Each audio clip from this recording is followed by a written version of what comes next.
Pemirsa, konser Coldplay di Indonesia yang baru akan digelar bulan November mendatangkan efek yang luar biasa bagi sektor pariwisata. Tercatat hotel-hotel yang berada di sekitar lokasi konser di Gelora Bung Karno, Senayan, Jakarta sudah mulai penuh dipesan. Padahal tiketnya baru saja dijual hari ini, pemirsa. Nah, sejauh apa sebenarnya dampak konser Coldplay terhadap sektor pariwisata Indonesia, khususnya sektor perhotelan? Kita akan berbincang langsung dengan Maulana Yusran, Sekjen PHRI sekaligus Ketua Bidang Pariwisata Apindo. Pak Maulana Yusran, terima kasih telah bergabung bersama kami, Pak. Apa betul nih tiket di sekitar Gelora Bung Karno Senayan sudah penuh, Pak?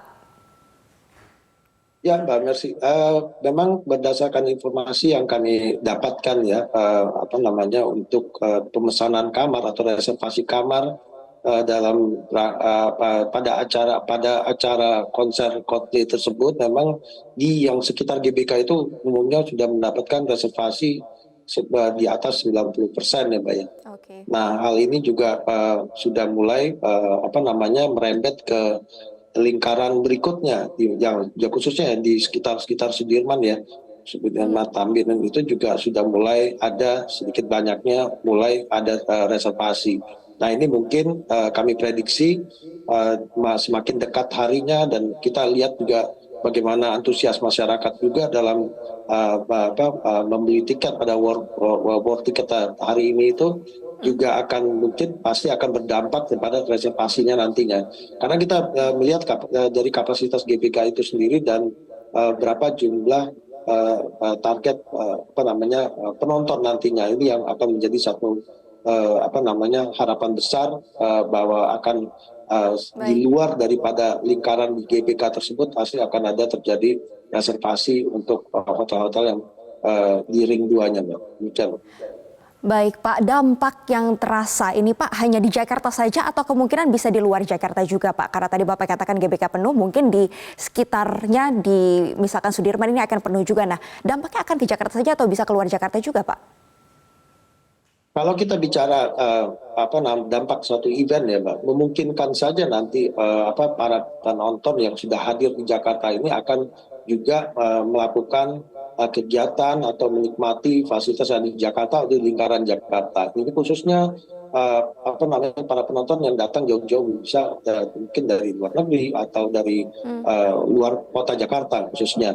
Karena pelaksanaan konser Coldplay ini kan juga kalau kita perhatikan di ASEAN itu cuma di Jakarta dan Malaysia ya. Tentu Coldplay yang memang memiliki penggemar atau fans yang cukup besar ini akan menarik perhatian dari para fansnya juga berada di luar Indonesia itu sendiri gitu loh, Mbak. Nah, kalau memang mereka hadir itu juga akan berpotensi untuk mereka datang menghadiri konser dan juga menikmati atraksi atau destinasi yang ada di sekitar Jakarta. Itu sangat memungkinkan, Mbak.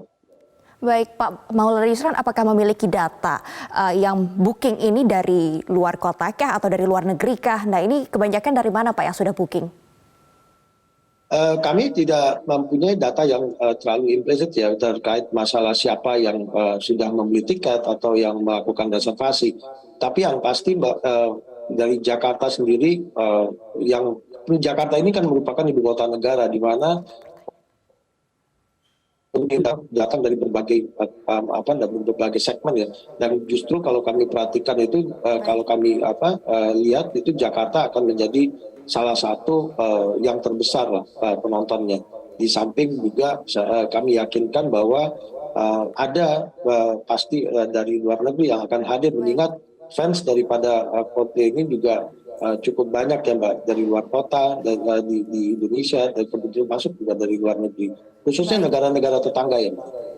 Yes, terakhir Pak, apakah dengan keberadaan konser Coldplay ini Bapak yakin bahwa akan membangkitkan sektor perhotelan, okupansinya akan pulih seperti sebelum pandemi COVID-19, Pak? Kalau kita kita bicara masalah dampak khususnya terhadap kalau saya melihatnya dari perspektif hotel, memang setelah kita mengalami COVID ya, tragedi di COVID dari 2020 sampai 2021, itu memang harapan kami dari industri pariwisata, khususnya kami di sektor hotel restoran atau di ini, itu kita berharap memang proses recovery itu juga lebih fokus kepada agenda MICE dan event, karena MICE dan event ini memang bisa men-trigger percepatan recovery karena dan juga termasuk pergerakan wisatawan domestik ataupun juga wisatawan mancanegara. Seperti yang kita perhatikan beberapa kali pemerintah melakukan mulai dari kegiatan G20, masalah KTT ASEAN dan seterusnya, kemarin juga di Labuan Bajo. Ini akan ada implikasinya pastinya. Kita perhatikan konsep Coldplay ini yang penyelenggarannya masih nanti di bulan November saja, impact-nya sudah kita bisa lihat. Ini sudah terasa ya Pak mulai dari sekarang ya. Saat ini. Nah ini menjadi menarik Mbak, salah satu pembuktian dampak daripada penyelenggaraan event dan atau MICE itu sebagai potensi recovery yang cukup baik bagi kita. Tentunya ini menjadi harapan kita bersama Pak, supaya ini juga dapat turut menggenjot pertumbuhan ekonomi Indonesia dan berdampak positif juga bagi UMKM Pak. Terima kasih untuk waktu dan kesempatannya wawancara hari ini Pak. Selamat kembali bertugas.